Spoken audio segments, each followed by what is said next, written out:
중요하고 데이터 가버넌스에서 굉장히 핵심적인 내용입니다. 가버넌스. 분리한 다음에 그걸 제3자에 제공할 때는 항상 그 마지막 보호 책임자의 승인을 거치도록 해서 이런 단계별로 거치도록 하는 게 기본 가버넌스의 데이터 가버넌스 모든 비슷한 거겠죠. 가버넌스에 적용되는 문제입니다. 그래서 그 생명윤리법은 아까 개인정보보호법은 그냥 포괄적으로 굉장히 넓게 되는데 그 생명윤리법은 인간 대상 연구에서 특별히 적용되는 거고요. 그래서 사람을 대해서 물리적으로 개입하거나 의사소통, 대인 접촉 등 이걸 하는 걸 말하고, 그래서 이런 거는 전향적 연구라서 좀 새로운 데이터 생성을 할 때 적용되는 건데, 이 물리적 개입하는 실험적 연구를 보통 뭐 임상 같은 경우는 1번이 제일 많죠. 물리적 연구, 임상 연구 이런 경우는 뭐 그 신약 개발할 때 그 1상, 2상, 3상 할 때 이 1번에 해당되는 거고요. 의사소통 최근에 좀 문제된 좀 그걸 논의가 많이 되고 있는 게 그 2번 의사소통 의사들이 환자와 대화 이걸 가지고 녹음을 해갖고 그죠? 그걸 데이터베이스하고 최근에 개인정보보호법이 개정되면서 그 전에는 의사들하고 환자들과 대화라든지 이런 대화 이런 거는 감염 처리가 안 됐죠. 안 됐는데 최근에 그 가이드라인에 따르면 그것을 데이터베이스화해서 그걸 감염 처리해서 처리하도록 해서 그 리얼월드 데이터라는 건데 이것도 실제 데이터로 지금 이 리얼월드 데이터가 점점 많아진다는 거죠. 많아지면서 이 데이터를 어떻게 활용할 것인가. 결과적으로 이게 뭐냐면 기본적으로 관점이 뭐냐면 기존의 이 데이터 범위가 활용 범위가 점점 넓히는 거예요. 계속 넓히면서 기존에는 전부 다 그 발생된 데이터.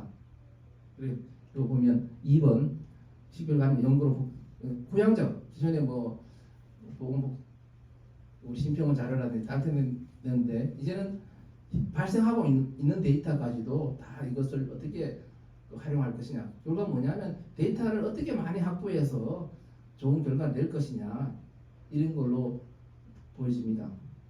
이 모든 경우에 그 기관심의위원회의 심의를 받도록 되어 있습니다. 아까 데이터 심의위원회하고는 다르다. 데이터 심의위원회 같은 경우는 감염체 이 인간 대상 연구를 할 때 보건의료 데이터 관련 가이드라인에 의해서 그거는 기관심의위원회 또 기본적으로 그거는 법에 의해서 받게 돼 있고 거기다 감염 처리할 때는 또 하나 데이터 리뷰 보드에 그걸 하도록 돼 있다는 거죠. 그리고 그 IRB 같은 경우는 특별히 개인정보 침해가 없거나 그 후양적 연구일 경우는 2번 같은 경우 이런 경우는 면제하도록 돼 있어요. 근데 이 면제의 경우에도 최종 결정은 본인의 연구자가 하는 게 아니라 IRB 기관 연구위원회 승인을 받아야 된다. 그게 지금의 관행입니다. 우리 월드 데이터라는 게 현재 좀 중요시 돼 갖고 한번 정리를 해봤고요. 그래서 이게 여기까지고 이 결론을 약간 내면 실제 이런 생각이 들었어요. 제가 하면 저도 약간 아까 법학 공부는 좀 해석학적으로 하지만 사고 방식은 굉장히 인문학적으로 하는데 그래서 이게 데이터라는 것이 뭐냐 했을 때 이게 나이가 들면 들수록 이런 생각이 들어요. 자기의 지식이라는 거 이런 것이 과거에 비해서 점점 줄어든다는 생각이 들더라고요. 능력도 좀 줄어드는 것 같고 그래서 능력을 아끼면 안 되겠다 이런 것처럼 이 데이터 자체도 필요할 때 그 활용을 해야지 필요하지 않는 경우는 그거는 굳이 그것을 다른 사람이 활용한 걸 막을 필요는 뭐 있냐 이런 생각이 들고요. 그리고 실제로 예를 들면 그 공공 데이터 같은 데이터의 패러다임을 좀 바꿔야 된다 싶은데 기본적으로 뭐냐면 지금 공공 데이터 활용부터 해가지고 약간 하면 공공 데이터 같은 경우에 예를 CCTV 그 가속 차량 단속할 때 실제 공공이 필요한 데이터는 그 중에 수집하는 데이터의 아마 0.00001% 거예요. 왜냐하면 단속하는 차량이 그만 적고 계속 찍어대는데 그죠? 그러나 나머지 데이터는 활용이 안 되고 있는데 실제 지금의 관점은 뭐냐면 나머지 적법하게 운행하는 사람의 데이터를 가지고 어떻게 활용할 것이냐 이게 문제되거든요. 그래서 그 데이터를 가지고 교통 체증이라든지 도로교통이라든지 여러 갈 때 활용된단 말이죠. 원래 목적 위반이었는데 그래서 반대로 그 SNS나 이런 것도 보면 자기는 예를 들면 치료 같은 경우도 병 치료하기 위해서 제공을 했는데 그래서 자기는 치료 받으면 됐죠. 그 다음에 잊어버리지만 그럼 이 남는 데이터를 어떻게 할 거냐? 그 결국 남는 데이터는 결국 활용하는 게 그 국가 경쟁이 있는 거죠. 그런 것처럼 그게 SNS도 똑같은 거. 자기 필요한 그 제공을 했는데 자기는 필요한 정보를 다 그 누리지만 실제로는 그 데이터의 가치가 다른 정보와 합칠 때는 그 자기의 한 정보에 비하면 엄청나게 크다는 거죠. 그리고 모든 데이터가 그런 것 같아요. 모든 데이터, 특히 디지털 데이터 같은 경우는 그 통합에 이 데이터베이스가 통합이 있으니까 가치가 생성된다는 거죠. 그러니까 뭐냐면 본인이 생각하는 가치보다도 이 모였을 때의 가치가 굉장히 큰데 문제는 본인은 그것을 누릴 수 없는 거죠. 그러면 누군가 누리도록 하는 게 과연 나쁜 건가 했을 때 나는 그게 나쁘지 않다. 문제는 이럴 때일수록 상대방을 활용하지 못하게 하는 게 중요한 게 아니라 그걸 활용하되 개인의 정보를 침해하지 않도록 개인의 이익. 그 다음에 아까 마이데이터도 그렇고요. 마이데이터도 그런 식으로 해갖고 권한을 확대할 필요가 있다. 이게 기본적인 거예요. 두 번째, 이 법학자로서의 어떤 한계인데요. 우리가 보면 특히 사법간의 어떤 계약이나 이래 되면 계약이 되면 권리가 있으면 대부분 상대방의 의무를 이행할 수 있어요. 그러나 데이터 영역에서는 개인정보보호법에서 아까 마이데이터 규정한다 하지만 할 수 있느냐? 그거 없습니다, 사실은. 예를 들면 공공 마이데이터부터 돼 있는데 특히 의료 같은 경우도 의료 개인정보보호법에 의료 마이데이터가 있는데 그러려면 내가 병원 보고 내가 삼성병원 하면서 그 전에 아산병원 다니는 걸 그래서 아산병 전화해서 아산병원 보내주세요 했을 때 아마 지금은 기술적으로 가능할지 모르겠지만 예를 들면 내가 그러면 그 미국의 유명한 하버드 뭐 이런 병원에 근데 보내달라 했을 때 이 기술적인 장벽이 있다는 거죠. 뭐냐면 아무리 내가 권리가 있다 하더라도 그 회사가 보내고 싶어도 이래죠. USB 가져오면 내가 담아줄게. 이거는 가능할 수도 있어요. 그거는 지금 하고 있으니까. 그러나 내가 그쪽에 보내려면 그쪽 서버하고도 맞아야 되고 그쪽에서도 자기 데이터의 관리를 위해서 이게 뭐랄까 바이러스일 수도 있으니까 무조건 받을 수는 없는 거예요. 그러니까 이거는 결과적으로는 권리가 있다고 해서 실현될 수 있는 게 아니라 이건 현실적으로 제도적으로 그 뒷받침이 돼야 되는 그렇기 때문에 약간 좀 권리가 있다 해서 실현되지 않는 독특한 구조를 띠고 있고 실제로 그런 게 되게 많습니다. 개인정보의 권리라고 이래 보는데 뭐 실제로 대부분의 보면 우리가 말할 때 강행법규라 하시는데 그게 약관의 임의 규정에서 다 빠져나가는 거죠. 여러 가지로. 그래서 과연 그러려면 우리가 구제하려면 개인정보 삭제라든지 이런 거 할 때 소송을 제기해갖고 그죠? 그러면 그 약관에 대해서 자기 약정한 거에 대해서 이게 불공정한 걸 주장해서 입증해갖고 그죠? 그걸 다 타야 되는 자동적으로 이렇게 되는 게 아니라 굉장히 대부분의 경우는 약관에서 개인정보상에 있던 우리 개인정보상의 어떤 정보 주체의 권리가 다 포기한 상태로 갔다가 근데 결국 우리가 이거 강행 규정이라 했을 때 과연 뭐 어느 정도 규범력이 있느냐 이것 자체도 사실은 나라마다 다를 것 같고 그 시대마다 다를 것 같고 이런 굉장히 어떤 명확하지 않는 그런 형식의 권리를 띠고 있다. 굉장히 뭐랄까 우리가 알고 전통적인 권리와 좀 다른 개념입니다. 그리고 개인정보법이란 되게 침해할 경우는 자기 개인 침해에 대해서 굉장히 강행법규죠. 그러나 그 정보 주체의 권리의 부분에 대해서는 굉장히 추상적이고 약하다. 마지막으로 하나 더 붙이고 싶으면 헌법재판소 제가 봤을 때는 정보법에서 가장 중요한 판결이 1989년에 헌법재판소에서 헌법재판소가 초기에 개설되면서 선고한 것 같은데 개인정보 자기결정권을 헌법상의 권리로 인정했어요. 그 뭐냐면 그 헌법의 규정이 없음에도 불구하고 인간의 존엄성 자유에 대해서 일반적 인격권을 인정하고 그 내용으로서 정보 자유권을 인정했는데 문제는 인정한 거는 뭐 쉽죠. 단나라 했지만 그때 근거가 뭐냐면 그걸 그 국가기관이 주장한 게 뭐냐면 아니 뭐 인정한다고 이해합니다. 다 하더라도 그런데 문제는 집행할 법이 없다. 법률도 없고 그죠? 그 법은 자유권도 아니고 사회적 권리이기 때문에 그 뭐 인간다운 생활을 할 권리가 있지만 아까처럼 경분권이 있지만 어떤 그런 사회적 권리는 법률의 근거가 있어야 되는 건데 아니 그거는 좀 법률도 근거가 없고 그 당시 저거 있습니다. 일제대회 때 임야대장을 정보를 달라 공개해 달라 했을 때 상속이 달라 그런데 그쪽에 그 경기도에 있는 지방 자체가 거부하면서 그거는 권리관계에 대한 문제도 아니고 여기에 대한 법률의 근거도 없다. 내가 공개할 근거가 없다니까 헌법재판소가 정보에 걸린 헌법상 걸리고 그것은 법률의 근거 없음에도 불구하고 인정할 수 있다. 라는 획기적인 판결을 내려서 그 후에 공공기관 정보공개법이 만들어지게 되고 그런데 근데 데이터법은 법률의 규정이 있음에도 불구하고 그죠? 그 실현이 안 되는 특히 정보 주체에 대한 이 개인정보 보호 말고 정보주체 관련은 굉장히 화려하게 돼 있습니다.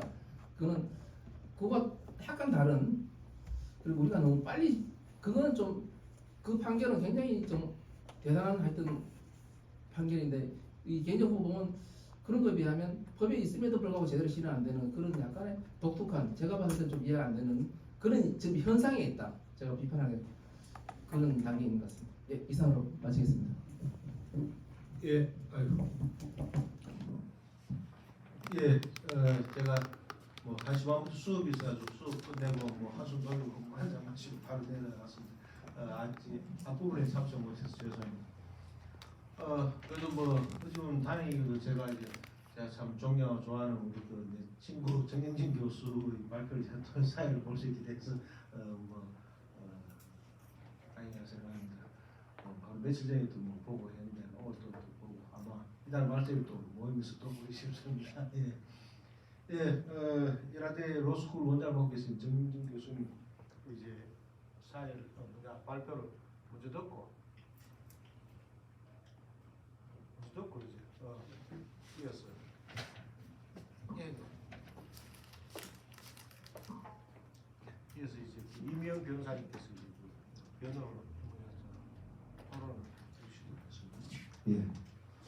저는 뭐 사회 의견 토론 겸 이것저것 하도록 하겠습니다. 원래 저희들이 이 콜리큐을 이번에 한 3번인가 4번 하게 됐습니다. 그래서 이제 뭐 수상자들을 모시고 이렇게 이제 좀 논문에 대해서 설명도 듣고 좀 이렇게 좀 이렇게 이야기 좀 나누고 집회를 넓히는 그런 기회를 가져왔습니다. 네, 부탁드립니다. 네,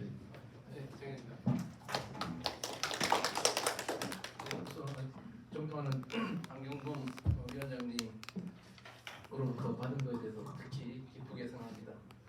그리고 또 이 자리에는 또 앞부분에 그 항성 교수님하고 김승훈 교수님께서 발표를 워낙 잘하셔갖고 좀 이런 것 같고 특히 황성 교수님은 대학교 다닐 때부터 저분은 저 머리에 어떤 생각이 있을까 하실 정도로 거의 뭐 모르는 게 없을 정도로 그 어떤 면에서 그 당시에 감동한 있었는데 오늘 또 오니까 이 변함이 없던 것 같아요. 대단한 데이터를 가지고 계신 것 같습니다. 굉장히 존경스럽고요. 예. 제 전공은 원래 그 상법 회사법입니다. 특히 회사법이라서 사실 데이터법은 그렇게 익숙하지 않는데 2020년경에 그 인하대에서 그 김원호 교수님께서 확진 신청하면서 교수님들에게 이메일을 보냈더라고요. 자기 AI 데이터법으로 그 하려는데 공동연구에 참여할 사람은 지원해라 해갖고 제가 지원을 해갖고 법대 교수님 책임연구원 포함해서 4분 그리고 철학과 1분, 경제학과 1분, 그 공대 교수님 1분 7분이 해갖고 수도권에서 우리 때가 선정이 돼갖고 6년 과제로 한 15% 수행 중에 있었고요. 그 중에 그 한 번은 국민대 와서 작년에 한 번 행사를 했습니다. 그리고 4월 달에는 그 전북대에 가서 또 행사할 예정이고요. 그래서 제가 공부를 하게 됐는데 기본적으로 저는 좀 보는 관점이 적어서 굉장히 기본적으로 약간 해석학적인 제 생각을 좀 하는 편에 속합니다. 다른 나라보다 크지는 않고 그래서 데이터라는 것이 좀 데이터라는 게 뭔가 좀 관심을 갖기도 했고 거기에 대해서 데이터가 하고 정보의 차이점 이거에 대해서 좀 논문에 좀 썼는데요. 그거는 읽어보시면 될 것 같습니다. 그리고 그 데이터라는 것은 하나 실체가 있는 거고 결국 정보라는 것은 하나의 평가의 문제인데 이 규범의 세계로 들어오죠. 우리들 세계에서 규범의 세계에 들어왔을 때 개인정보에 대해서 나는 또 봤을 때 굉장히 사람들이 어떤 외형적으로 봤을 때는 좀 약간의 모순되는 행위를 했는 것처럼 보이는 것 같더라고요. 그래서 그 중에서 제가 개인정보를 이해해야만이 이 앞으로 21세기에 살아가는데 좀 도움이 되지 않을까 싶어서 개인정보도 공부를 했고요. 그 중에서 가장 민감한 정보를 할 수 있는 의료 데이터가 그게 또 굉장히 중요하다. 특히 의료 데이터 같은 거 보험회사에서부터 보험회사에서 그 데이터를 굉장히 많이 달라 그랬던 것 같아요. 상업적으로 그 보험 설계를 하는데 이용하기 위해서. 그러면서 또 저희 상품하고도 연결되는 면도 있고 해서 보험 데이터 부분에서 또 관심을 갖게 되었고요. 그래서 기본적인 저는 좀 법학을 보기 전에 일단 현상부터 좀 관찰하는 이런 보고 있는데 보면 데이터에 대해서 그냥 양면적인 걸 많이 한다.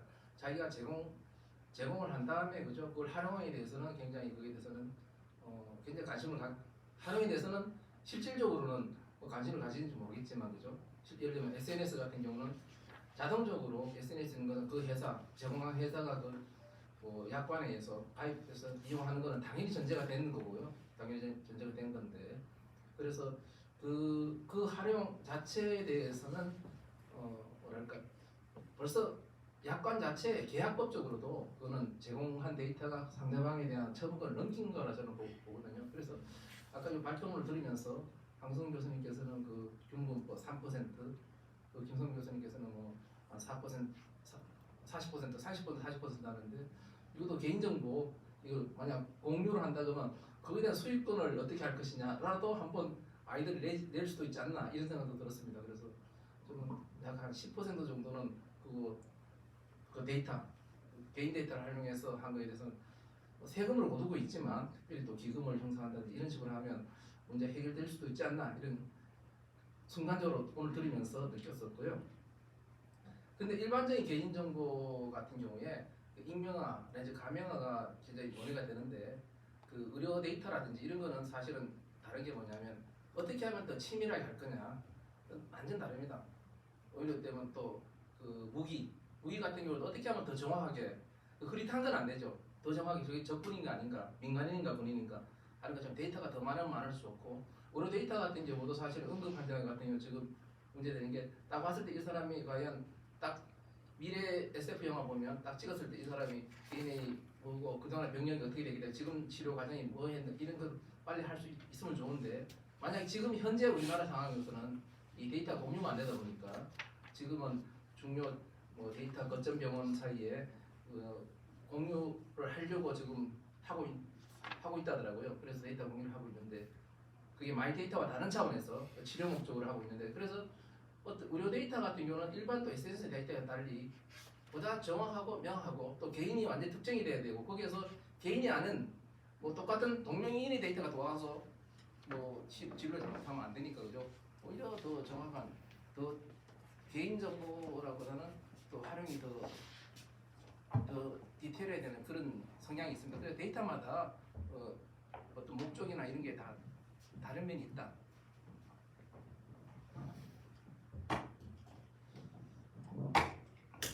그래서 직접적인 이 논문 쓰는 배경이 되는 것은 2020년 개인정보 개정 때문에 제가 논문을 쓰고 싶다 모르는 상태에서 했습니다. 뭐냐면 2020년에 개인정보를 하면서 그 이후에 GDPR에 영향을 받아갖고 가명 정보를 해갖고 해서 데이터 활용을 하자 하면서 이 과학적 연구나 통계 작성, 공식 기록 목적의 경우는 정보를 하자 이랬는데 실제 제가 봤을 때 우리나라 데이터 중에 가장 경쟁력 있는 게 뭐냐 했을 때 신문에는 우리 데이터라는 말을 하는데 언젠가는 좀 인구적으로 했을 때 미국이나 중국이 하여튼 통합이 되면 그쪽이 더 경쟁이 있겠지만 현재까지 지금까지는 아직까지 경쟁력 있는 데이터가 우리나라인데 거기에 대해서는 또 연구자들은 항상 불만이 있어요. 개인정보 때문에 못하겠다. 그래서 저는 개인정보법이 개정됐음에도 불구하고 그리고 가명정보 처리가 되고 허용했음에도 불구하고 왜 연구자는 저렇게 있고 또 나아가 보험사는 더더욱 이걸 얻기 위해서 왜냐하면 그 심평원이라든지 건보원 같은 경우에 다 그것도 정보이기 때문에 다 가명정보거든요. 개인정보는 없단 말이에요. 실질적으로 우리 위치매달. 근데 그 자체도 공유가 안 되는 그런 상황에서 왜 그럴까라는 게 기본적인 출발이었습니다. 이 논문에. 그래서 뭐 개인정보 개념은 너무 잘 아시니까 살아있는 개인에 대한 정보고요. 그다음에 그러나 그 의료법상의 그 경우에는 비밀 누설죄는 사망한 자도 포함된다. 그래서 생각보다는 이 정보의 관점에서는 하나의 관점만 있는 게 아니라 다양한 보호 수단이 있기 때문에 그죠. 그것을 한 면에 놓고 보면 안 되고 각각의 입법 목적에서 중축적으로 볼 필요가 있는 것 같습니다. 그 고유식별 정보 같은 경우는 별도의 동의가 필요한데 이 중에서 주민등록 같은 경우는 별도 동의 외에 고유식별 번호 중에서 주민등록은 또 특별히 갖고 있죠. 법률의 근거가 있어야만이 된다. 이런 또 특별한 또 식별번호 주민등록은 특별한 규정을 두고 있고 이에 따라서 청소년보호법에 따르면 미성년자에게 그 술을 못 팔게 되는데 이 경우는 미성년자를 이렇게 신분증을 보는 것은 수집이 아니다. 특별히 또 그런 식으로 또 해석을 하고 있습니다.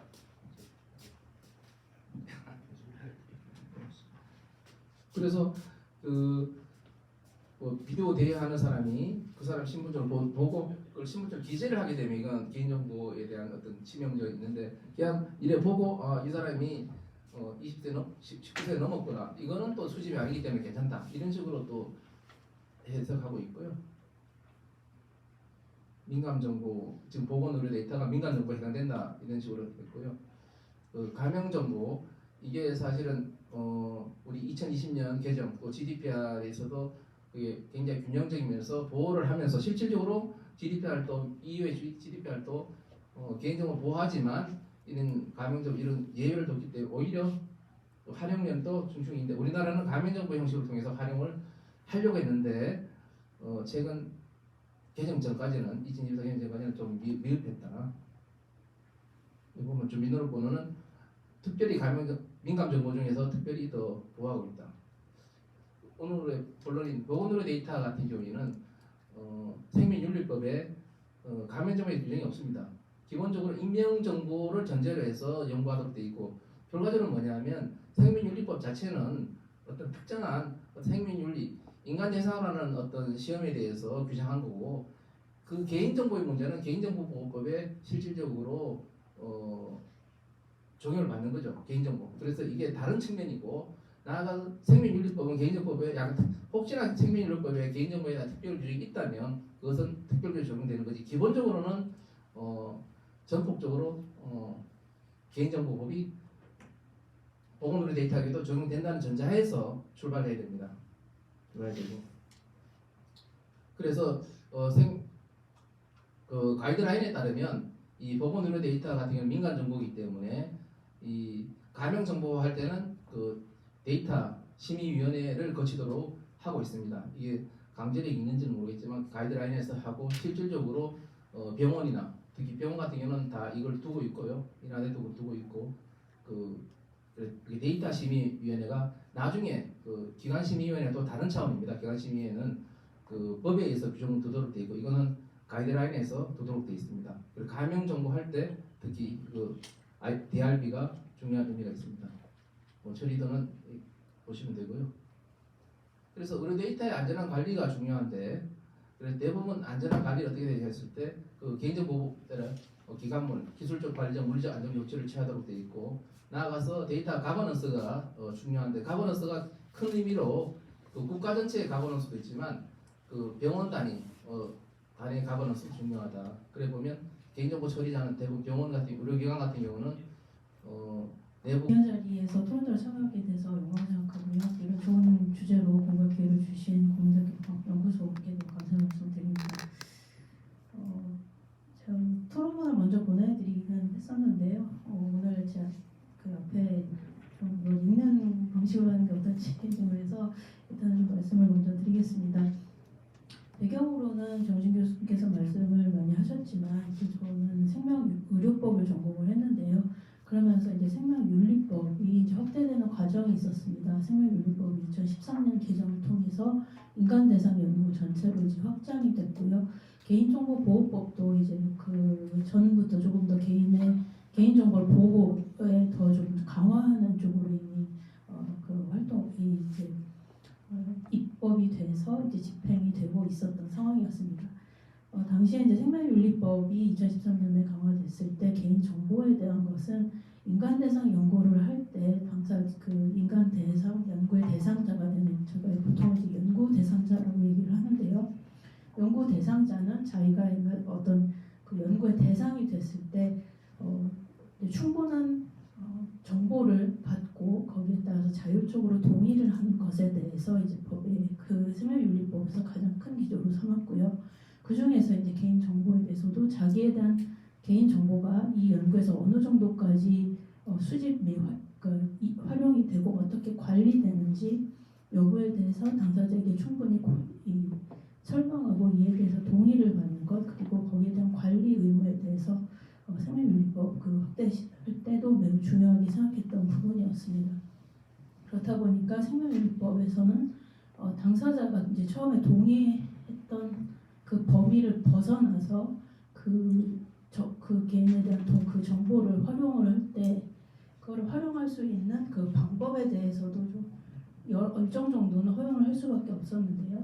그러다 보니까 그 방법에 대해서는 동의하지 않은 부분에 대해서 개인에 대해서 익명화를 해서 기관위원회 심의를 거쳐서 그러니까 생명윤리위원회라고 해서 처음에 그 연구가 그 과학성이 있고 또 연구 대상자에게 이익에 부합하고 또 크게 위해가 되지 않는 부분 그래서 그 연구의 안전성, 과학성에 대해서 심의하는 기구를 이제 생명윤리위원회가 역할을 하게 되는데 그 생명윤리위원회의 기관 생명윤리위원회의 허가 심의를 받아서 제3자에게 이전할 수 있도록 하는 조항을 두었습니다.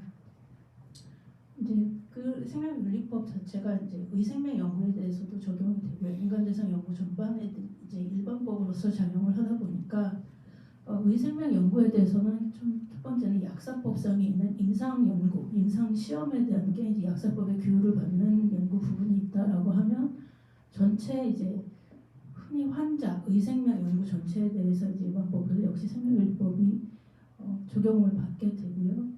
거기에 대해서도 이제 그 환자 기본 정보에 대해서 활용보다는 보호에 훨씬 더 이제 중점이 되었다고 할 수가 있습니다. 이제 그러던 것이 이제 2020년 데이터에 대한 그 인식이 넘어지고 그 정보의 활용에 대해서 이제 인식이 많아가지고 거기에 대한 가치, 산업적 가치에 대해서 주목을 하다 보니까 이제 결국은 2020년 아까 개인정보보호법의 데이터 3법이라고 하는 흔히 관련 법이 이제 다 개정이 됐고요. 결국 가명 처리 정보 특례 조항을 통해서 이를 활용할 수 있는 방법을 만들었습니다. 그러다 보니까 기존의 생명윤리법 연구 대상자의 개인정보 보호에 이제 많이 중점을 두었던 생명윤리법 안에서 이제 이 규율이 되었던 연구 데이터라든가 아니면 이제 의생명 과학과 관련된 환자에 관련된 이제 의료 정보라든가 진료 정보라든가 그밖에 이제 개인 그 인체에 관련된 정보들을 어떻게 활용을 기존의 법 틀 내에서 이제 활용할 수 있는 방법들에 대해서 다양한 해석론들이 이제 전개가 됐었고요.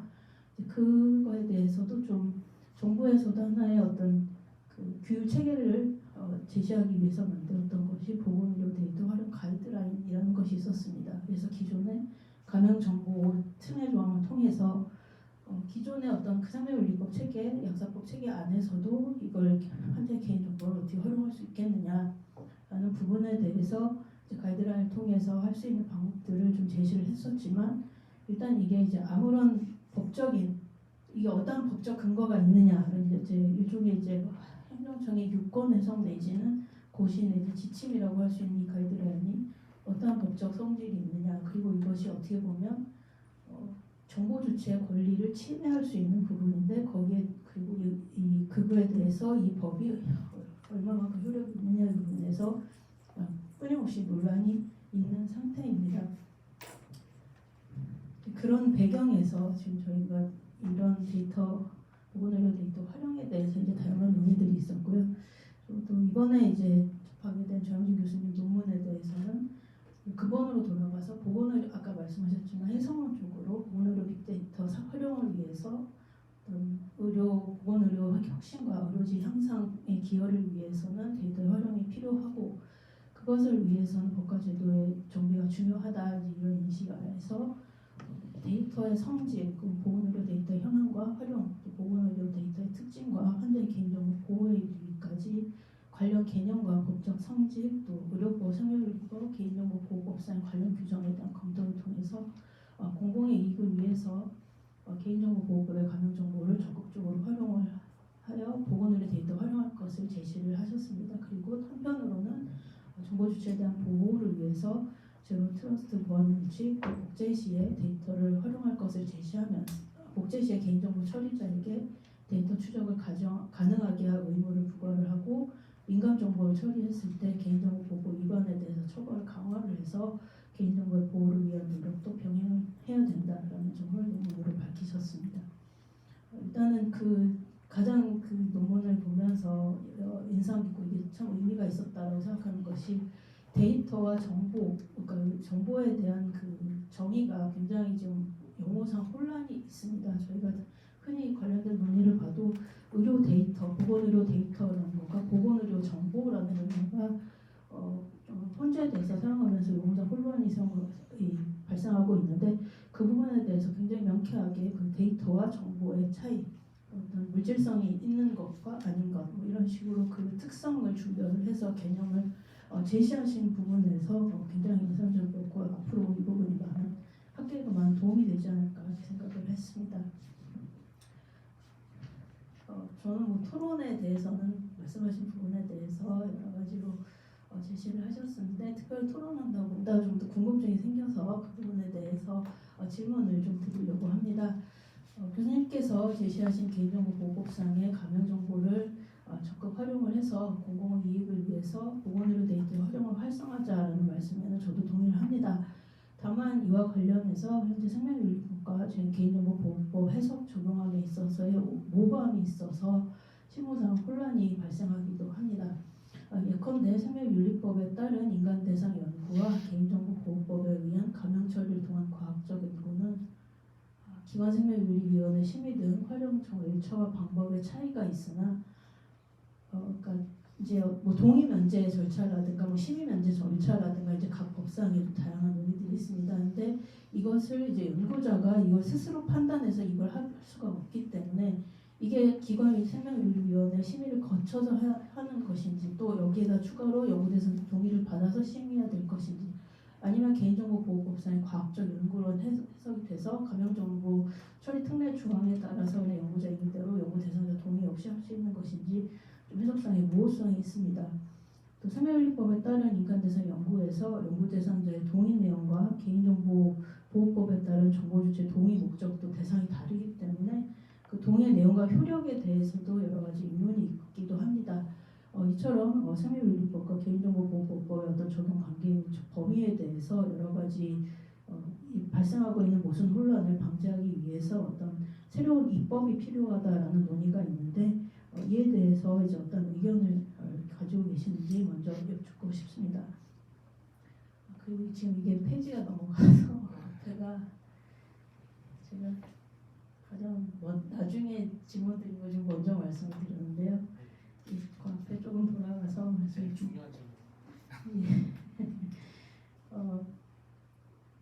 지금 좀 그 중에 이제 지금 보건의료 데이터의 이제 개념 데이터와 정보의 또 준별 여기에 대해서 말씀하신 것과 함께 데이터 소유권에 대해서도 일단 어느 정도 언급을 하셨던 걸로 제가 합니다. 소유권이라고 하기보다는 이 데이터에 대해서 어떤 권리성을 인정을 할 수 있을 것인가라는 부분에서 의문을 던지시고 거기에서 좀 논의를 하셨는데 다만 이제 여기에 대해서 재산권의 객체성을 인정할 수 있지만 이게 비경합적이고 또 공유가 사회적으로 바람직하다는 면에서 지식재산과 또 유사한 면이 있어서 있다라는 점을 지적하셨습니다만 다만 보건의료 데이터 중에서 의사의 진료 데이터의 경우에 인센티브를 주지 않는다고 해서 진료를 거부할 수 있는 것이 아니고 또 인센티브를 준다고 해서 보건의료 데이터가 더 많이 생성되는 것은 아니기 때문에 지식재산권을 보호할 필요가 없다라고 설명을 하셨습니다. 그러면서 의료인의 진료기록부 등의 작성은 환자와의 의료계약의 이행을 위해서 의료법에서 정한 형식과 내용을 작성하는 것으로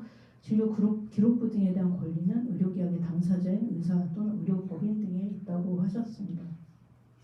또한 우리나라 개인정보보호법에 따르면 정보주체 데이터에 대해서 특정한 권리, 동의권 내지 열람권 등을 갖게 되고 개인정보 처리자가 데이터에 대한 잔여 권리를 가지는데 경제학적으로 이제 잔여 권리 청구권자를 소유자, 오너라고 한다고 설명을 하셨습니다. 이게 이런 2023년 개정된 개인정보보호법에서는 정보 주체에게 또 본인과 제3자에 대한 개인정보 전송 요구권까지 입법을 했는데요.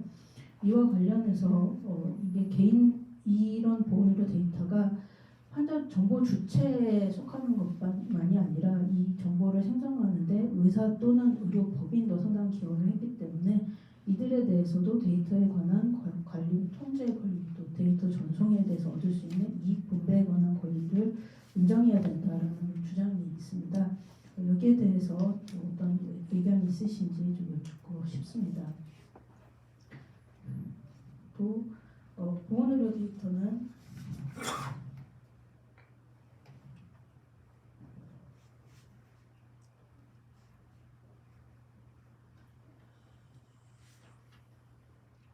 보건의료 데이터는 주민등록 번호와 같이 고유 식별 정보는 물론 의료 정보와 건강 정보 등 민간 정보를 포함하고 있기 때문에 정보 주체 환자의 개인정보 자기결정권 외에 인격권 및 사생활 비밀과 자유 등 기본권과 밀접한 관련성이 있고 환자가 개인정보를 제공하는 것은 질병의 치료를 목적으로 하는 것이어서 정보의 제공 과정에서 개인정보 자기결정권이 충분히 보호될 수 없기 때문에 보건의료 데이터는 다른 데이터에 비해서 강한 보호가 필요하다는 주장이 있습니다. 이러한 입장에서는 정보 주체한 데이터에 대해서 개인정보보호법이 인정한 특정한 권리를 가지고 개인정보 처리자가 소유자로서 잔여 권리를 가진다라고 보는 것은 정보 주체인 환자 개인의 권리 주체성을 약화해서 헌법상 권리를 침해할 수 있는 우려를 제기할 수가 있습니다. 이에 대해서도 어떤 의견이 계신지 여쭙고 싶습니다. 이상과 같이 말씀드린 바와 같이 데이터 산업 발전에 따라 그 보건의료 데이터와 개인정보 보호 간의 관련성 및 문제점에 대해서 교수님께서 여러 가지 소개를 해주셨습니다. 또 그 덕분에 많은 심도 있는 공부를 할 수가 있었습니다. 교수님이 이번 논문과 같은 연구가 향후 보건의료 데이터 활용을 위한 논의와 개선입법 방향을 제시하는 데 잘 반영되기를 기대합니다. 감사합니다. 예, 이명 변호사님 토론 길게 준비해 오시고 말씀도 감사합니다. 이어서 이제 우리 플로에 몇 분 안 계시지만 혹시 질문이나 이래 정영진 교수님 발표뿐만 아니라 앞선 발표 안에서 김성배 교수님하고 저는 두 분 다 못했지만 황성 교수님 발표 대해서 혹시 질의나 코멘트 가지고 계신 것을 좀 손분이 잠깐 또 나오셔야 될 거예요. 예. 그냥 앉아서 하는 게 아까 자리가 그렇게 제가 정 교수님 발표에 대해서 조금 질문하는. 예, 좋습니다. 저 질문 너무 좋아. 변호사님도 사실 같이 또 답변이 되면 좋겠는데 사실은 이제 굉장히 중요한 논의입니다. 이제 개인정보가 다 아시다시피 이제 컬처럴리 문화적인 이제 서구적인 이제 문화고요. 이제 자신의 영지를 가진 프라이버시 관련해서 출발을 했어요. 헌법상 원리든지 그런 건 있는데 이게 이제 자꾸 이제 세월이 가고 할수록 그 자기결정권으로 갔을 때 이게 이제 뭐가 자꾸 되면 처분권 이제 문제라고 이제 이렇게 해서 이게 좀 활용을 해야 되니까 이제 어떻게 하냐라고 했을 때 그러면 이제 이 거래 대상으로 볼 수 있느냐라는 이제 권리 주체성으로 가면 왜냐면 이제 결정권은 보호받을 권한만 있는 게 아니라 처벌할 권리도 포함하고 있는 거거든요. 그랬을 때 이제 그 부분을 이제 예를 들어서 개인정보 보호는 두텁게 하되 그 정보 주체가 개인정보 주체가 그걸 거래할 수 있는 어떤 부분까지도 갈 수 있으니까 사실 이제 아까 변호사님 저희 토론에서는 거기에 대한 또 강한 견제라든가 이런 어떤 부분도 보여주셨는데 그런 부분들이 앞으로 이제 가역을 보니 이런 생각이 들고 결국은 미래로 본다면 이제 사실 지금은 이게 이제 동의를 확장해서 해주는 것이지 거래에 대해서는 그런 건 아니잖아요, 그죠? 그러다 보니까 이제 뭐 동의라는 게 뭐야? 그러니까 보호의 논리만 있게 돼서 그래서 동의에 대한 보상 결국 그런 거잖아요, 그죠? 그래서 두 번째는 이제 그런 어떤 거래를 했을 때 철회 문제라는 거 하고, 그다음에 이제 내가 도움이 됐을 때 이제 거래가 일정 정도 됐을 때 얼마큼 활용될 수 있느냐, 이게 막 무한정으로 가면 지금도 이제 그런 게 굉장히 많습니다. 이렇게 초상권 같은 거 관련해 가지고 이제 내가 돈을 뭐한 20만 원 정도 받고 대학교 때 얼굴 사진 하나를 이제 촬영했어요. 그래가지고 이제 이렇게 모델 DB 같은 데 집어넣습니다. 그래서 이제 비슷한 얘기인데 이렇게 집어넣으면 그 회사도 이제 DB를 형성해서 자기 광고 만드는 사람한테 무한대로 팔아요. 그러니까 어떤 참한 얼굴, 여벌굴이 하나 나오면 이게 거의 20년, 30년 거래가 돼요. 왜냐면 막 광고주도 요구하는 게 많으니까. 그러니까 이제 사진 DB 회사들이 이제 이렇게 판매를 하는 거고, 그랬을 때 이것도 이제 내가 거래 대상으로 됐다고 했을 때 그 무한정 거래될 수 있는 건 아니니까 어떻게 제한할 거냐. 이제 세 번째 문제가 뭐냐면 상속문, 처분권의 문제에서 이게 됩니다. 예를 들어서 이제 아까 의료 정보 데이터 같은 경우 안에 이제 개인정보 들어가 있는데 이제 그 당사자가 이제 사망을 하는 경우를 상정해 볼 수 있어요. 그러면 이거는 지금 현재 개인정보보호 동의권이 상속된다고 재산권이 아니라고 보니까 상속이 아니니까 누가 대신 동의를 못 해줘요. 지금 현재 그죠. 그러면 그래도 그 안에 이제 그 아까 말한 의료 데이터 안에 개인정보들이 있고 그분이 살아계시면 그분이 이제 좋아 그럼 뭐 내 개인정보 활용해라고 하지만 그나마 이때 그분이 사망해 버리면요. 이게 과연 이제 재산권이면 예를 들어 이제 그 유족들이 그 부분을 처리해 줄 수 있는데 유족들이 사자 명예훼손으로 이제 죽은 자를 보호해 줄 수는 있어요, 그죠? 이제 사자 명예훼손 같은 거 있는데 이런 거는 어떻게 돼야 되느냐? 예를 들어서 이제 개인정보 활용의 문제고 특히 의료 데이터 같은 거는 이제 앞으로 이거는 이제 단기간이 아니라 주로 장기간 쌓였을 때 의미 있는 데이터가 되고 그러면 거기에 사망한 분들 데이터들이 굉장히 이제 앞으로 많이 쭉 가게 되고 오히려 그런 사망하신 분의 데이터들이 어떻게 보면 더 의미 있는 이제 데이터가 사실 될 수가 있는데 이랬을 때 그 주체 동의는 어떻게 풀어야 되는가? 뭐 이 등등 여러 가지 좀 막 그게 재산권화 될 수 있는 거냐 의문이 생겨서 혹시 그런 데 대한 생각이나 어떤 방향 같은 거 어떤지 뭐 정 선생님도 말씀해 주시고 변호사님 좀 코멘트해 주시면 좋겠어요. 이게 좀 궁금해서 지금.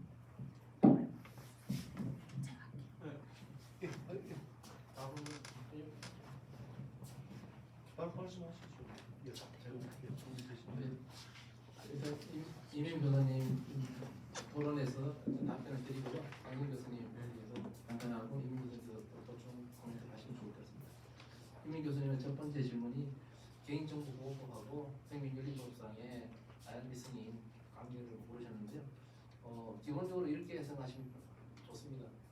그 개인정보보호법이 개인정보에 대한 기본법이고 생명윤리법 자체는 사실은 어떤 개인정보 보호의 형식은 취하고는 있죠. 왜냐하면 생명윤리법 자체 기본적 전제가 임상 실험할 때 동의를 받아야 되기 때문에 이 개인정보 동의와 별도로 받도록 돼 있어 법에. 개인정보 한다는 게 별도의 서면으로 별도로 동의받기 때문에 완전히 취지가 다른 것 같고요. 그래서 그거는 별도. 근데 그 중에 하나 생명윤리법에 보면 개인정보 침해가 없는 경우는 IRB의 승인이 받을 필요 없다. 이런 면제란 말 쓰는데요. 이 면제에 대한 요건에서 어떻게 되냐면 면제에 따라서 본인이 연구자가 선택할 거 아니라 면제됐다는 자체만 또 IRB의 승인을 받도록 되어 있습니다. 그 확인을 받도록. 그래서 그 기본적인 구조는 생명윤리법은 그 임상을 전제로 해서 이 별도의 개인정보와 다른 승인을 받기 때문에 개인정보는 기본 개인정보를 적용받는다. 요지는 뭐냐면 개인정보법상에 가명 처리하게 되면 거기에 따라 개인정보 침해는 없다. 이게 전제입니다. 기본 전제. 그러나 이에서 불안하니까 가이드라인에서 데이터 심의위원회를 가이드라인에 두면 좋겠다. 그래서 실제 병원에서는 거의 뭐 100분 두고 있고요. 병원 같은 대형 병원은 그런 식으로 이해하시면 개인정보법과 생명윤리법의 관계는 그런 식으로 현재 상태는 됐습니다. 두 번째, 아마 황성 교수님 질문하기 약간 비슷한데 저는 개인정보보호법을 보면서 어떤 식으로 봐야 되냐면 항상 저는 그 역발상 혹은 패러다임의 전환 이걸 굉장히 좋아하는 편인데요. 우리가 하는 권리란 것이 개인 정보 주체 권리를 보면 대단한 것 같은데 거시적으로 봤을 때는 그 사람 하나의 인간이기 때문에 그렇지만 사실 다른 이해관계 되게 많은데 이거는 개인정보는 그 중에 결정적이지만 하여튼간에 그 다른 전체에 비하면 아주 큰 건 아닐 수 있다라는 전제를 깔고 있어야 약간 좀 전체적 제3자 시점에서 개인정보를 바라보면 정책을 위반해도 좋을 것 같다는 생각이 들고요. 그리고 정보 주체에 권리하고 데이터에 가는 건 약간 다를 수 있다. 왜냐하면 아무도 정보 주체가 그 자기 데이터에 대해서 삭제하고 뭐죠 이전하고 이런 거에서 반대하는 사람도 없습니다. 실제 개인정보법에 규정이 돼 있고 단지 그것이 현실적으로 아까처럼 마이데이터 정보 유선권을 전송권을 마이데이터라 그러는데 개인정보 마이데이터 규정됐지만 실질적으로 오히려 그걸 보장될 거냐 여부는 아까 기술적인 문제가 있기 때문에 한계가 있지만 이 정보 주체의 권리에 대해서는 일단 오케이 거의 다툼이 하나도 없다. 그걸 빼야 됩니다. 개인정보 주체의 권리는 빼야 되고 그 나머지 아까 이걸 이용하는 사람은 정보 주체가 이용하는 건 절대로 아니거든요. 그 데이터를 베이스 풀을 가지고 있는 이 사람이 이용하는 건데 그 이용자에 대해서 그 자기의 정보 주체에 대한 자기 이익을 환수할 거냐 이런 문제가 나올 수 있고 그죠? 그럼 황성 교수님의 그 입장에서는 여기에 대해서는 아직 논란의 여지가 있고 아직 뭐 아까 굉장히 인상적인데요. 재헌헌법의 그 규정이 그게 그 굉장히 차라리 이때 하는 게 더 저항력은 더 없지 않나 싶은데 왜냐 이거 완전히 공유물 비슷한데 그냥 하여튼 대가는 있지만 대가에 비해서 그 사람 지불한 대가에 비해서 전기료 이런 거 다른 대가에 비해서 상당한 경제적 가치가 생겼단 말이죠. 그거에 대해서는 정부 주체는 유일하게 자기 정보에 대해서는 통제권을 갖는 거에 다툼이 없습니다. 삭제하고 뭐 이런 거.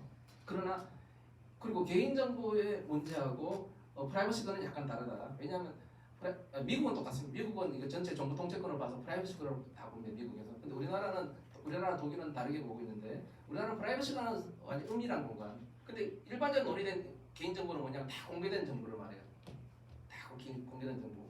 그래서 약간 개념은 우리나라는 좀 다르게 보고 있고 실제로 다 대부분 공개된 정보에 대해서 그 활용하는 이런 문제가 하여튼 고르게 있는데 그것을 국가적으로 그걸 활용할 거냐 말 것이냐 이게 논의가 되는데 우리 국가 입장에서는 경제적으로 도움되니까 왜 그걸 안 하느냐 법을 그래 바뀌었음에도 불구하고 안 하느냐인데 최근에 가이드라인의 핵심적인 내용이 뭐냐면 과거에 건강보험공단이라든지 심평원에서 안 하는 게 뭐냐면 걔네 제공했다가 뭐 여러 연구자에 제공했다가 누출이 되면 언론에 나오면 당연히 그 사람 아마 해임되거나 파면될 거예요.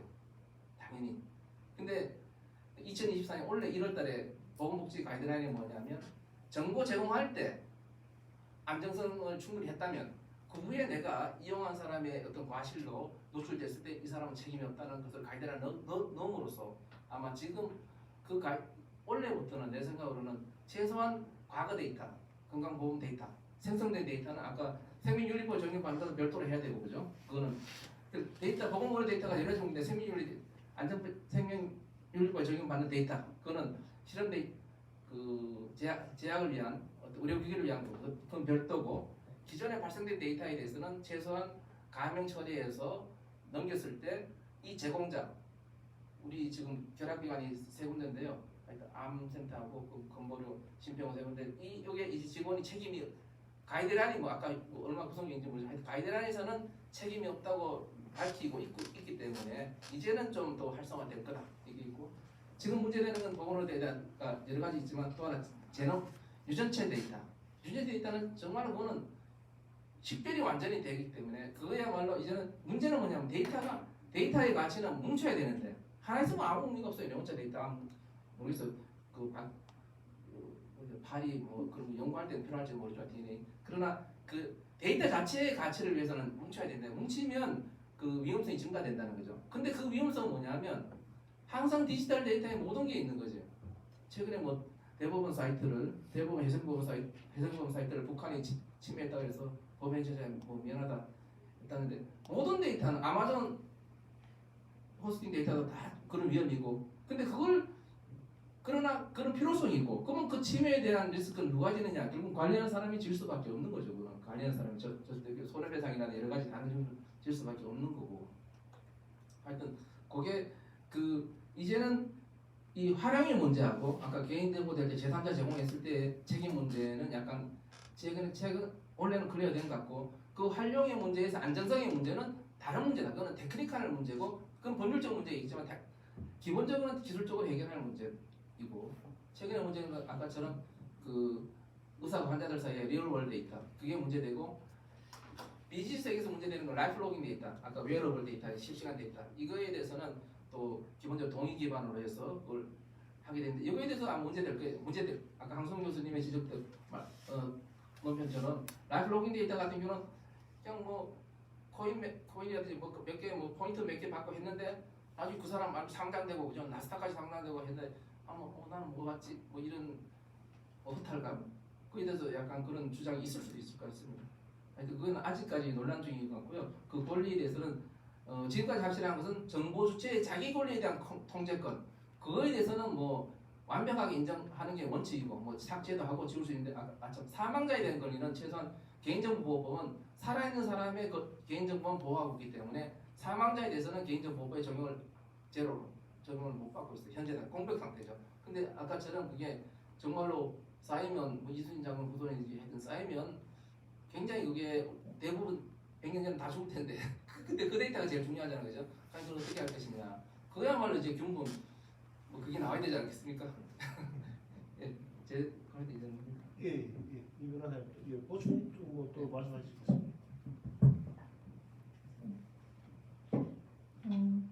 이제 아마 논의가 특히 보건의료 데이터 관련해서 논의를 저는 쭉 보면서 생각을 해보면 처음에는 이제 이걸 개인정보 이 수집된 정보를 그러니까 어떤 과정에서 수집이 될 것이냐 그러니까 사전 동의 기반에서 수집을 했을 때 뭔가 그걸 어떻게 관리 보존하는데 이걸 할 것인가라는 거에 조금 논의가 갔었다면 그 다음에 이제 활용에 대한 얘기들이 나왔을 때는 활용을 하게 할 것인가 그 다음에는 어떻게 활용하게 할 것인가 지금 아마 그 정도 논의까지 와 있는 것 같습니다. 그리고 지금 디지털 헬스케어, 헬스케어에 대한 사회적 관심이 커지면서 특히 이제 디지털 기반한 자료, 디지털 기반에서는 기본적으로 그런 그 데이터가 쌓이게 될 수밖에 없는데 이걸 어떻게 어떤 권리를 인정을 하고 어떻게 관리할 것인가 여기에 대해서 이제 조금 더 논의가 옮겨서 가고 있는 것 같고요. 그것 때문에 이제 디지털 헬스케어 진행에 관한 법률 아니라고 해서 위에서도 지금 말씀하셨던 어떤 의료 기록이라든가 아니면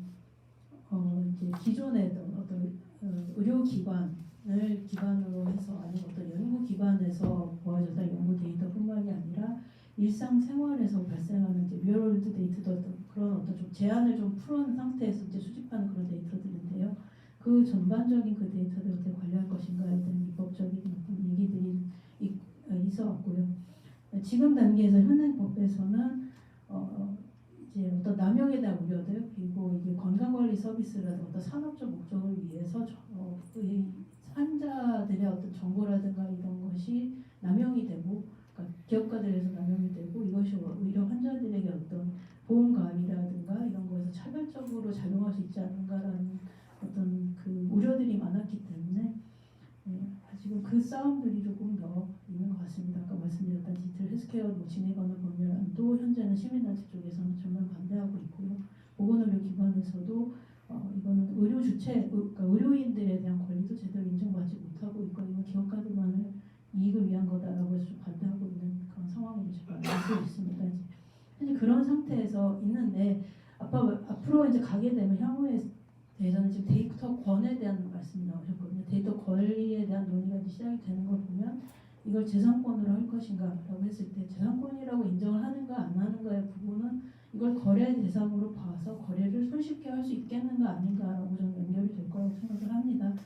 그래서 이제 말씀하셨듯이 거래 대상이 되는가에 대해서는 여태까지도 거래 대상으로 삼아야 된다라는 것과 거래 대상으로 삼기에는 이게 너무 일시전속적인 권리라고 인정하거나 아니면 개인의 어떤 그 내밀한 정보들, 어떤 개인 식별 정보를 포함해서 또 민감 정보들 어떤 것들이 많이 들어있고 또 특히 보건의료 정보의 경우에는 말 그대로 아파서 생긴 거잖아요. 쉽게 얘기해서 자발적으로 이게 생긴 게 아니고 의료기관이 이걸 자발적으로 수집한 것이 아니기 때문에 이러한 정보들에 대해서는 보다 더 어떤 정보 주체를 보호할 수 있는 강력하게 보호할 수 있는 그런 기제가 있어야 되지 않는가라는 논의들이 함께 지금 제기되고 있는 상황입니다. 거기에 대해서 이제 만약에 데이터권을 인정하는 입장에서는 그렇다면 여기에 대해서 그 어떤 어떤 보상을 할 것인가라는 부분도 지금 논의가 이제 시작되고 있는 단계로 저는 생각이 되고요. 국내에서 특히요. 거기에 대해서 지금 의료인들은 의료인의 그 권리도 인정이 돼야 된다. 그리고 환자병 정보 주체에 대해서도 보장이 되어야 된다. 또 기업가들은 이런 감염 정보라든가 이런 어떤 절차를 통해서 이런 데이터를 생성해내는 사람들이 어떤 기본 자본들을 투입하는 거기 때문에 이들에 대한 권리가 가장 우선적으로 좀 인정이 돼야 된다. 이렇게 주장하는 쪽도 있어서 여러 가지 좀 논의가 있는 것으로 알고 있고 아무래도 정보 주체에 대한 권리를 조금 더 보장하는 쪽으로 좀 노력하는 것이 법률가 입장에서도 맞지 않나 생각하는 것도 하고 있습니다. 그리고 이제 무한정 거래될 경우에 어떻게 할 것인가. 만약에 이제 일신 전속적 권리가 아니라 데이터건이라고 해서 이걸 거래 대상으로 보게 되고 여기에 어떤 재산적인 어떤 가치가 결부가 된다라고 하면 그 거래의 어떤 범위를 제한할 수는 없을 겁니다. 근데 다만 지금 현재까지는 개인정보 제3자 제공에 대해서 동의를 기반으로 하고 있고요. 다만 이제 그 동의 기반 제3자 제공을 좀 제한하고 이걸 활발하게 활성화할 수 있도록 개인정보보호법에서 들어간 것이 감염처리정보 특례 조항이기 때문에 이제 그 부분에서 어떻게 감염정보 처리 안에서는 아직은 거래의 어떤 범위를 제한하고 있는 상황은 아닌 것으로 저는 그렇게 이해를 합니다.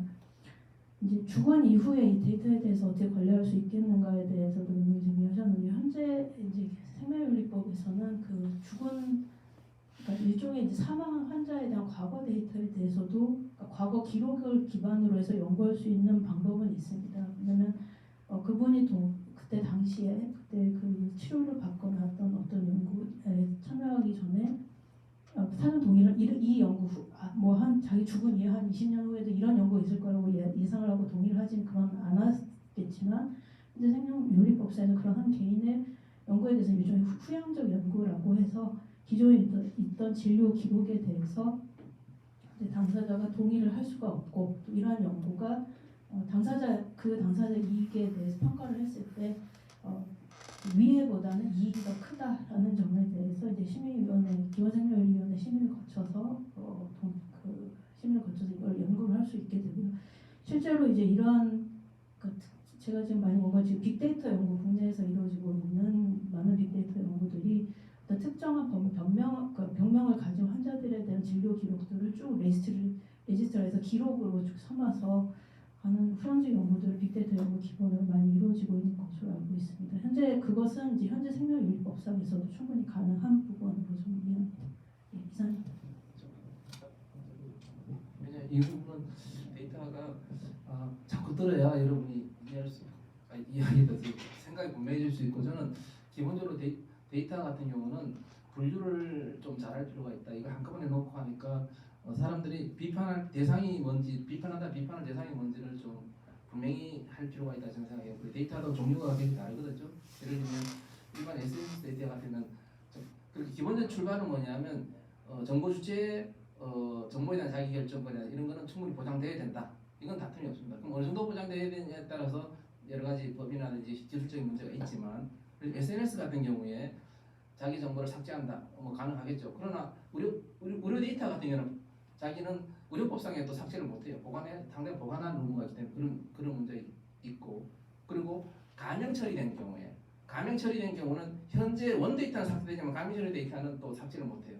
이런 또 테크니컬 문제가 있기 때문에 구체적으로 그 본인이 보여야 될 게 뭔가를 좀 분명히 하지 않고 일반적으로 하면 이게 좀 썩어버리는 게 있고 또 보상 문제는 빅데이터 문제가 있으면 과연 그 기여도를 준다 할 때 이 한 데이터가 예를 들면 있고 지금 뭐 몇 쪽의 데이터 기여도를 얼마나 했는지 알 거냐 하여튼 그런 문제 있기 때문에 아까 그러면 기금으로 형식을 하든지 모르겠지만 하여튼 굉장히 이거는 제가 봤을 때는 문제를 일반화하기보다는 문제를 좀 나눠서 더 현명을 한 100배 정도 해갖고 나눠서 이제 분석을 해서 해결해야지 안 그러면 일반화적으로 해결을 하면 또 같은 측면에 부딪히는 게 아닌 것 같아요. 다 다른 이야기 다 맞아.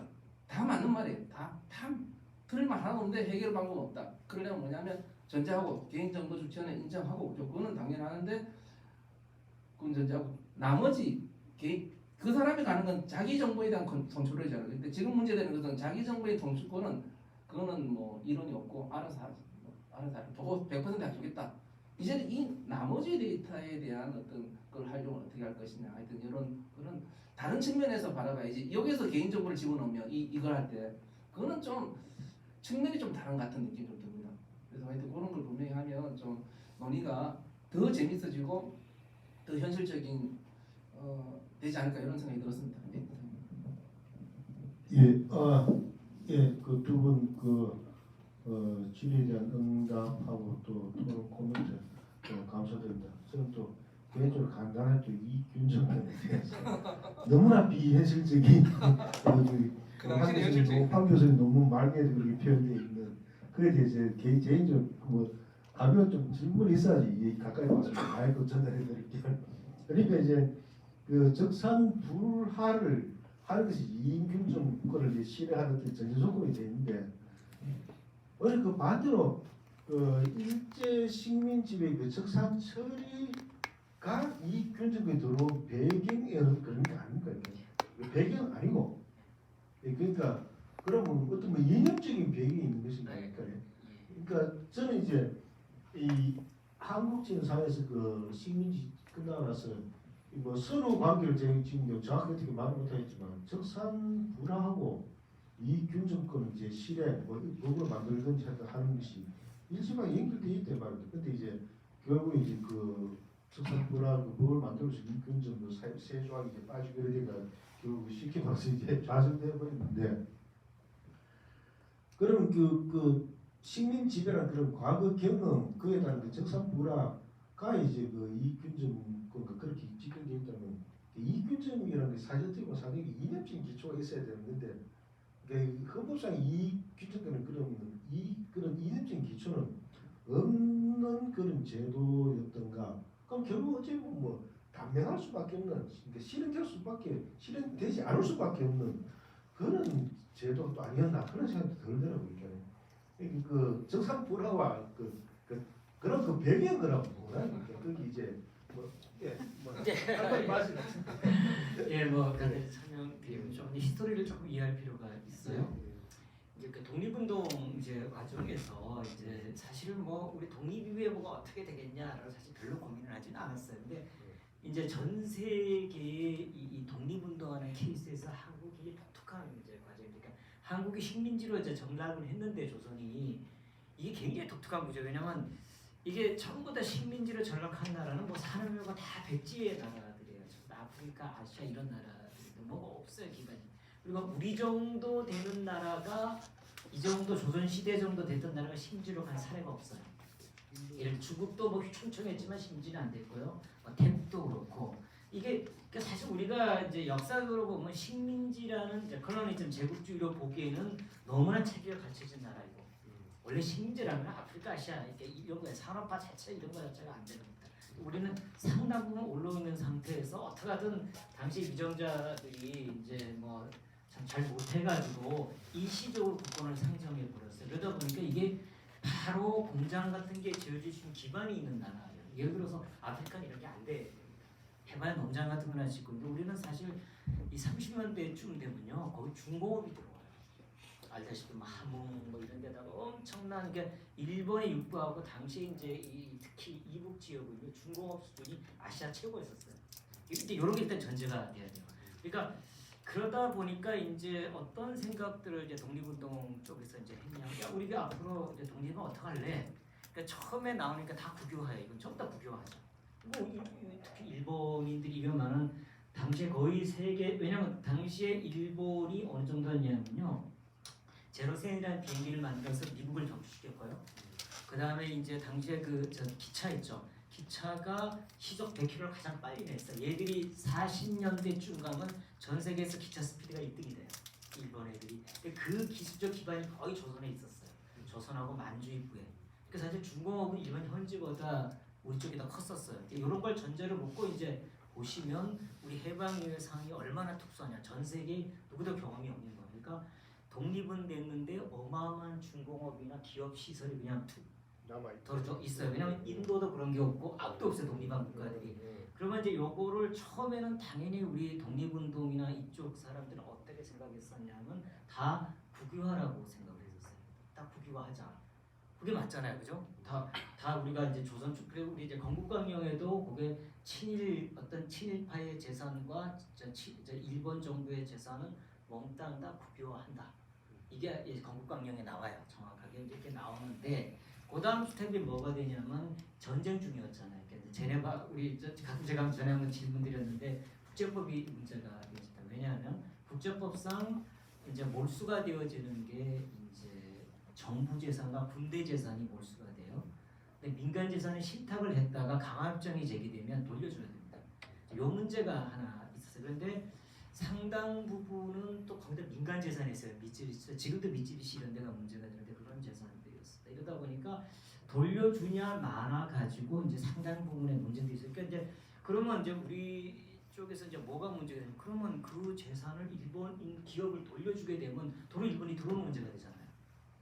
그러니까 이제 특히 일본 민간 재산을 이제 돌려주게 되는데 이런 문제에 봉착해서 결국은 이제 미군이 당시 어떤 국제법에도 없는 이제 이 이슈가 나중에 샌프란시스코 강화 조약을 할 때 가장 큰 이슈가 되는데 전부 다 몰수를 한 다음에 한국 정부를 주고 한국 정부하고는 어떤 정도의 합의를 하냐면 민간 불화로 가요.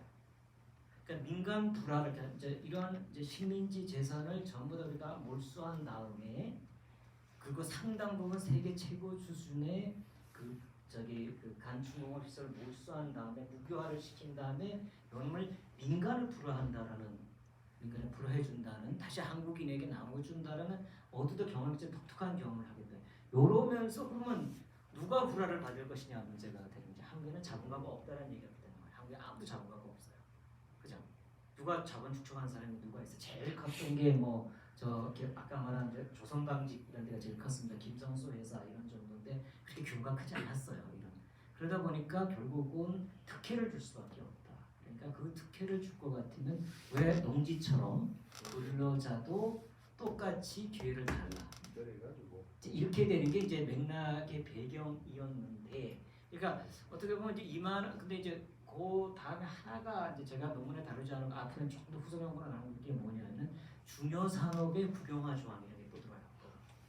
그래서 이 중에 중공업 시설의 거의 대부분들, 뭐 철도, 운행 이렇게 굉장히 중요한 대부분의 시설은 민간 불화 제한해서 배제시켜 버립니다.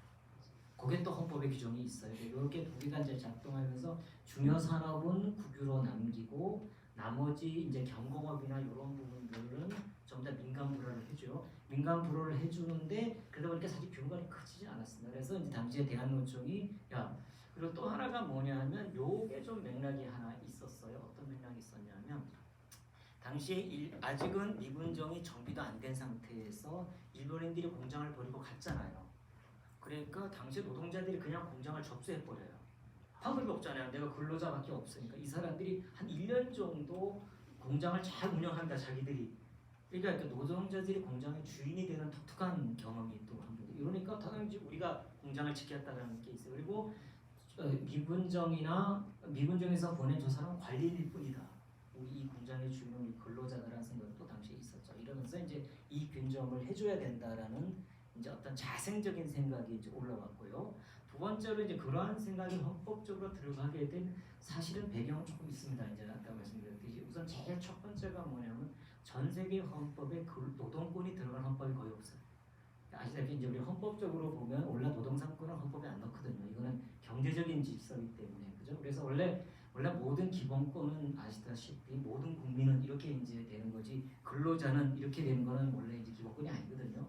근데 우리는 이걸 기본권에 넣는 그런 거 자체가 이제 헌법적인 맥락이 하나 있었고 특히 경제 민주화가 굉장히 강조되어지는 이제 당시에 뭐 그런 어떤 배경들 물론 그런 배경은 이제 중국 그 5 헌법이라는 중화민국 헌법처럼 영향을 받아들여서 경제 구조 자체를 상당히 사회민주적으로 가져가는 경제민주적인 헌법적 근거가 있었습니다. 그래서 그런 조응되는 조항은 있었는데 결과적으로는 마지막에 그 어떤 이제 이승만 대통령의 판단 이렇게 되면서 그 가치가 사실은 뭐냐면 근로자 그룹 자체도 이거를 받을 만한 사실 실제 기반은 없었어요. 그 아까 말씀드렸듯이 이제 뭐 다 결국 국가가 채권을 마련해가지고 돈을 찍어가지고 근로자를 주고 그걸 채권으로 갖는 방식으로 해야 되는데 농지까지는 그게 억셉트가 되는데 농지도 그렇게 했는데 당장까지는 그렇게 하긴 당시의 사회적 분위기가 그래서 그렇게 뭐 이승만이 거부권을 행사했다고 그래서 굉장히 큰 이제 타격을 받았을 것 같지는 않아요. 왜냐하면 그 당시의 상황으로 봤을 때 노동상권 자체가 헌법화되고 53년이라는 시점에서 노동 3법이 나온 것 자체가 사실은 그 당시 우리나라가 캄보디아 수준이잖아요. 어마어마한 얘기였었기 때문에 사실은 이게 이제 이 규정권이 사실 안 되면서도 또 그래서 안타까운 점이 있지만 전체로 노동인법은 상당히 강한 차원으로 사실은 갔었다. 뭐 단지 이렇게 좀 설명할 수 있을 것 같아요. 아니요. 질문 드리다가 또더 많이 듣고 그래서 약간 우리 정재신 교수님이 제가 그 뭐냐 딴데 그